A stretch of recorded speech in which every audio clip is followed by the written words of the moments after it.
더불어민주당의 이재명 대표를 비롯한 신임 지도부 선출을 축하합니다.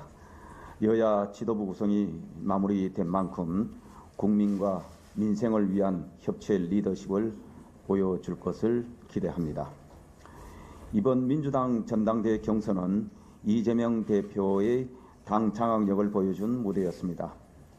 왜 이렇게 김민석 표가 안 나오냐는 이재명 대표의 한마디에 김민석 후보가 1위로 올랐었고, 초반 돌풍을 일으켰던 정봉주 후보는 명파리를 잘라내야 한다는 반명 발언으로 끝내 낙선의 고배를 마셨습니다. 그 대신 그건 등 막말을 쏟아내며 낯뜨거운 명비어천가를 힘차게 외친 후보들이 대거 당선되었습니다. 친명 마케팅 경연장이었던 민주당 전당대회 결과를 두고 당내 다양성이 실종된 일국체제에서 당내 민주주의가 질식될 수밖에 없을 것이라는 우려가 제기되고 있습니다. 민주당 지도부는 경청하시면 좋겠습니다. 그나마 전당대회 내내 이재명 대표는 먹고 사는 문제가 제일 중요하다고 외친 만큼 민생을 위한 진정성 있는 협치의 발걸음을 기대합니다. 국민의힘은 민생을 위한 협치에 언제든 함께 할 준비가 되어 있다는 말씀을 드립니다. 28일 본회의를 열기로 여야 합의가 이루어졌습니다. 이제 9일이 남았습니다. 여야가 머리를 맞대고 구하라법, 간호사법뿐만 아니라 전세사기 특별법, 인구전략기획부 출범법, 고준위 특별법, 국가기관 전력망 확충법, 육아출산 지원 확대 및 임금 체불 처벌 강화 관련법 등 시급한 민생 경제 법안들을 최대한 많이 합의 처리할 수 있기를 기대합니다.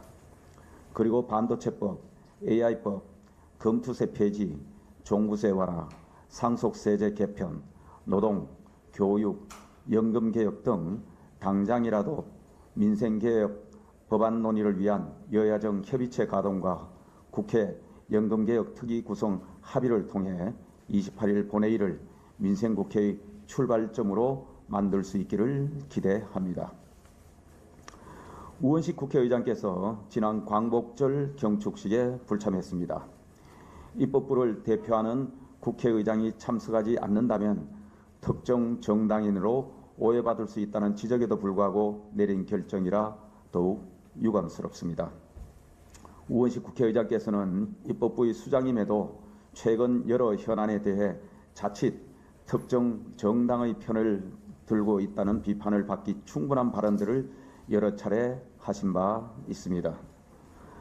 백범 김구 선생 추모식에서는 대북 전당과 대북 확성기 방송 중단을 촉구하고, 경제부총리를 만난 자리에서는 정부의 건정재정 기조를 비판하기도 했습니다.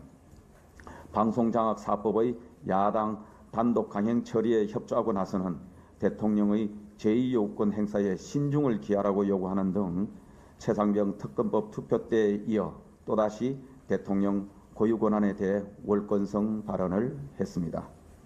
우원식 국회의장께서는 더 이상 특정 정당 소속의 정치인이 아닙니다. 입법부의 수장으로서 오직 국민 편에서 중립적으로 균형감 있게 임해 주실 것을 요청드립니다. 의사봉을 칠 때마다 한 번은 여당을 보고 한 번은 야당을 보고 마지막으로 국민을 바라보며 의사봉을 두드리겠다는 이만섭 전 국회의장님의 말씀을 다시 한번 전해드립니다. 이상입니다.